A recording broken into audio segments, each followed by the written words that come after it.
পুরা এরিয়ার মধ্যে ধূমপান করেন, একজনও নাই এখানে। কথা বলেন না কেন? তা ধূমপান করছেন না কেন? কথা বলেন। নিষেধ করছি, বাধা দিছি, বলছি, তা আপনি কেন ধূমপান করছেন না? কারণটা কি? আপনি বলেন মুখে হাত দিয়ে, আপনার কি একবার ধূমপান করতে মনে চাইছে? কেন বলে? পরিবেশ নেই। ঠিক আমরা পরিবেশ সৃষ্টি করব। আমার গাঁজাখোররা গাঁজা সেবন করবে না। আমরা পরিবেশ সৃষ্টি করবো, মদ পানওয়ালারা মদ পান করবে না।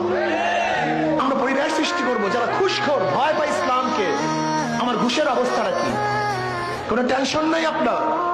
আপনি নিজের থেকে ঘুষ ছেড়ে দিবেন, আপনি ঘুষ খাবেন না। যারা চুরি করে, ওরা চিন্তা আমার চুরির অবস্থা কি? আপনি টেনশন করবেন না। আপনি চুরি করবেন কেন? আপনার চুরি করতে হবে কেন? ক্ষুধার জন্য?